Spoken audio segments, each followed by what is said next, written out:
This is a short series of podcasts covering the connection between science and spirituality by considering what are described as miraculous events. So let's begin with miracles. Carol, how would you define a miracle? A miracle occurs when spirit and matter come into alignment. In other words, attuned to cosmic law. Well, that's not quite the same as the dictionary definition, which I have here. An extraordinary and welcome event that is not explicable by natural or scientific laws and is therefore attributed to a divine agency. Yes, because that definition is not stating how. Yes. Historically, science has viewed mystical events with scepticism, understandably. But as technology advances, new evidence emerges. And perhaps the best example is the Shroud of Turin, traditionally believed to be the cloth which wrapped the body of Jesus in the tomb. It's the most rigorously tested artefact in existence. And the 1988 radiocarbon testing of the Shroud of Turin has received a lot of publicity. Yes. And it was announced, or they announced, that the shroud was a medieval forgery, dated 1260 to 1390 AD. Well, we can only guess what impact that would have on the faith for many people. However, science is only as accurate as its latest discovery, and advanced technology repeatedly overturns its own hypotheses. So most people are unaware that the research was flawed, and in fact has since been discredited.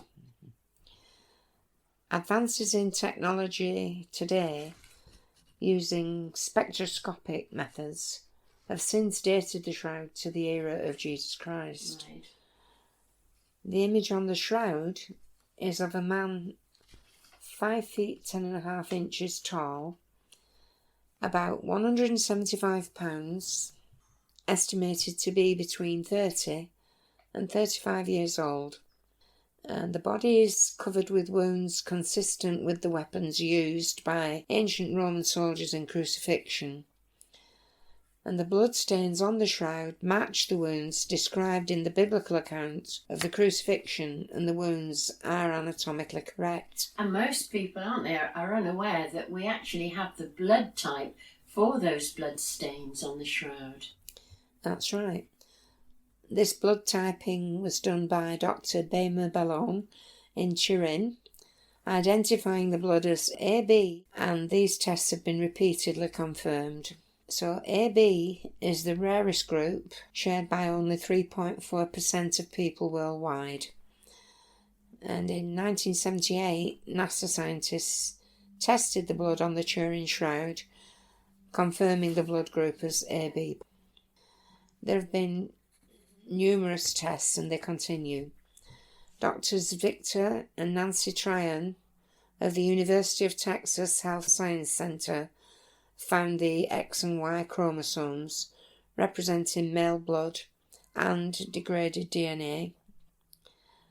Dr. Alan Adler of the University of Western Connecticut and the late Dr. John Heller of New England Institute of Medicine found a high concentration of the pigment bilirubin. This is consistent with someone dying under great stress or trauma, making the colour more red than normal ancient blood would be.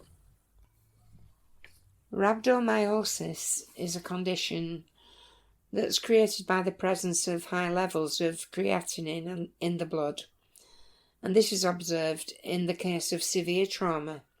It's not typical of the blood serum of a healthy human being. Interaction between creatinine and ferritin is seen in fatal accidents or as a consequence of torture. And one of my favourite confirmations is that of botany. which confirms the time of death and the location. I love that. It does. And this is through pollen grains found on the shroud, which identify plants which grow only in a strip of land a few kilometres wide between Jerusalem and Hebron. 9 of the species were in bloom, and these are found on photographs of the shroud, but they bloom only in the months of March and April, and that indicates that the event took place during that time. Yes, and also, can you talk about the crown of thorns as well? Well, botanists discovered the Ziziphus spina Christi, and that's a flowering thorn, which was seen around the head of the man on the shroud, and later confirmed by restitution geometry. There is a detailed blog about that, and we will be talking about that in another podcast. This identified the distinctive patterning because the sharp thorns matched 15 puncture wounds with bloodstains on the shroud, indicating piercing of the head, especially at the back where it would have rested against the cross. And although many thousands of people were crucified by the Romans, the only record we have of someone wearing a crown of thorns is that of Jesus Christ, and of course the shroud depicts this clearly. And shroud images show an impact also on the left cheek, which accords with biblical text, stating that Jesus was viciously struck across the left cheek during his interrogation by the high priest. Interestingly, a bouquet of rock rose, a herbal remedy, was found placed against his cheek. The energetic signature of rock rose corresponds to fear and terror. And the marks on the image, they're consistent with the biblical account of whipping and scourging, aren't they? They are. 120 scourge marks on the front, back and legs of the man on the shroud match the flagrum or flagellum, which was a Roman whip with 3 leather thongs, each having 2 lead or bone pellets on the ends. It was designed to cut into the flesh. That was horrific. And can you say something also, Carol, about the nails? The nails were in fact 7-inch spikes, and these were used in the wrist area. The shroud shows the nail wounds in the wrists, which again is anatomically correct with crucifixion, because although medieval artists depicted Jesus crucified with the nails in the palms of his hands, this is in fact not correct. We know that just the flesh in the palms would not have supported the weight of the body. So they placed the spikes between the bones in the wrists. And can we say something also about the wound in the side? And I've got a quote here. But one of the soldiers with a spear pierced his side, and immediately came there out blood and water. And that's from the book of John, 19:34. The blood and the water which flowed from his side is identified on the shroud in the area of the wound as serous fluid, which is pale yellow and colourless, mixed with the red bloodstains. The shroud demonstrates the pooling of blood in the area of piercing. This injury is validated again by anatomical science. Prior to death, hypovolemic shock caused by a decrease in blood and plasma volume creates a sustained rapid heartbeat, causing serous fluid to gather in the pericardium. That's the sac around the heart. This is called pericardial effusion, and the fluid gathered around the lungs is called pleural effusion. The wound is consistent with the lance of the soldier being thrust from the ground level upwards from the right-hand side, piercing a lung and rupturing the pericardium before piercing the heart itself. And that's such detailed information. Carol, you mentioned restitution geometry when you were talking about the crown of thorns, and I know you're going to talk about it some more in future podcasts, but perhaps you could just explain the term.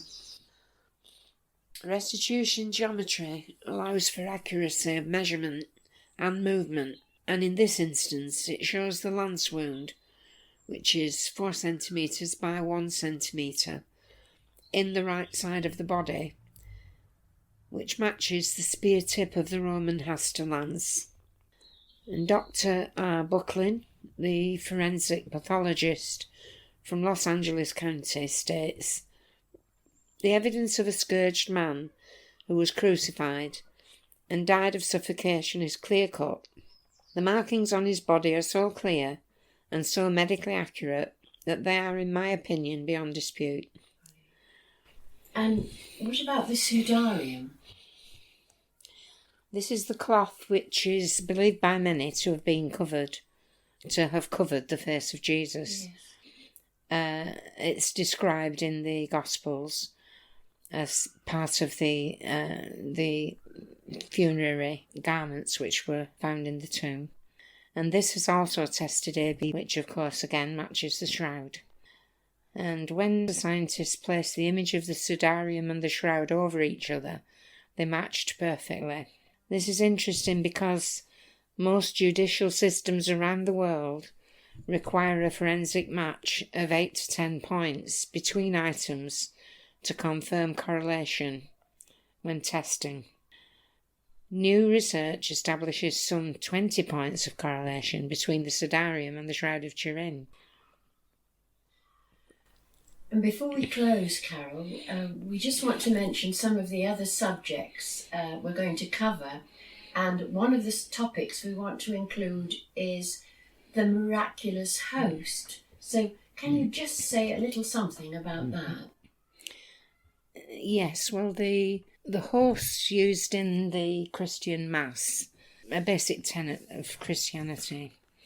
And of course they grew out of the words of Jesus to his disciples at the Last Supper, when he gave them bread and wine and asked them to drink and to eat, saying, "Do this in remembrance of me."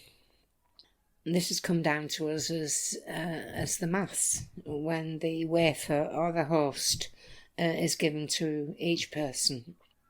What's interesting is that there are centuries of records of miraculous hosts where the host appears to be blood-stained and even to be more solid than the wafer, and that these hosts are sustained over centuries and are kept as relics.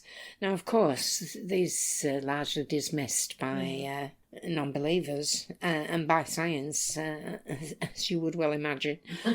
But now that we have the advanced technology to do further testing, again, the miraculous hosts, when tested, show that the blood, it is indeed human blood, and that it's AB, which is again a further correlation. So that's quite amazing in itself. But as testing has improved over time and goes into greater depth, we have now found that the not only is it human blood, but it's human tissue. And in fact, the most recent tests have shown that it's identified as heart muscle. So the hosts which were tested, it isn't one host, it's several. And when tested, they're shown to be human heart muscle. In fact, a very specific part of the heart, which of course conforms to the Christian belief, certainly the Catholic belief, that during the Mass, the host becomes or is the body and blood of Christ. Yes. Now, I just wanted to briefly mention one of these miraculous hosts, which occurred in Argentina.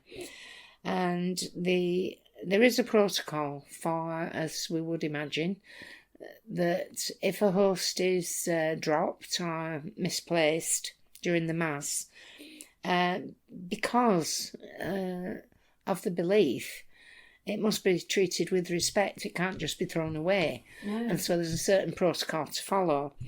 So the priest places the host into a bowl of water, because as a wafer it would then just simply dissolve, and then it's disposed of after required period of time. I believe it's 3 days.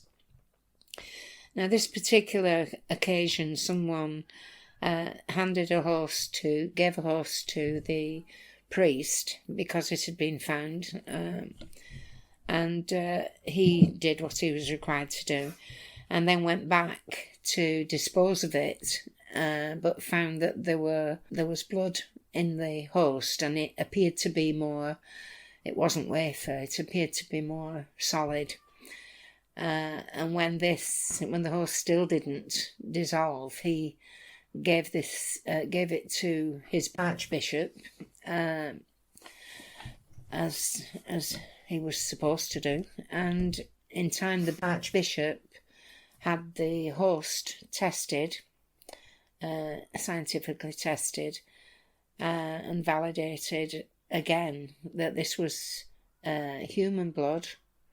It was AB, again correlating, but that it was in fact heart muscle, which completely confounds the medical profession and the scientific fraternity, of course, because it's completely impossible. Yeah. So we'll look at some of those examples which are well recorded through history, yes, and now validated in the present time, by science.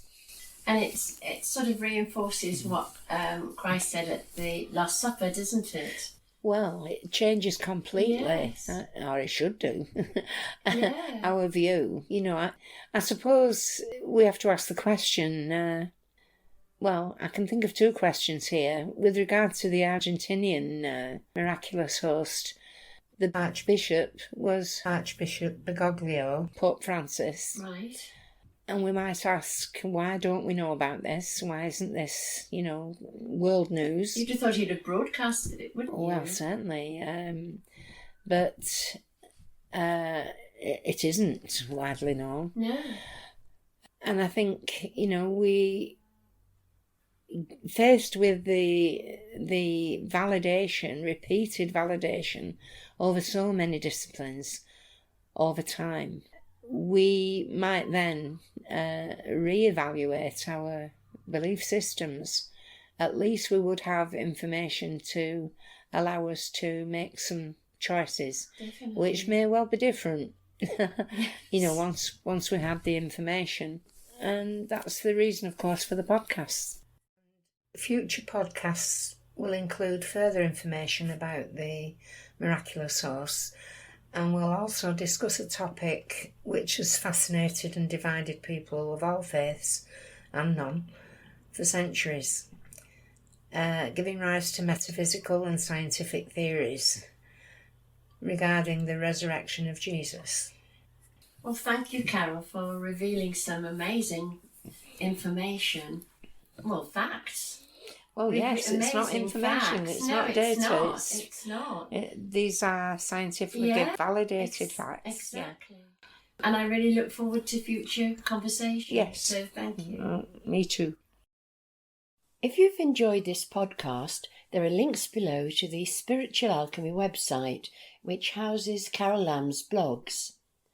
There are also links to the Paranormal Matters radio archive and to the Rainbow Light studio videos.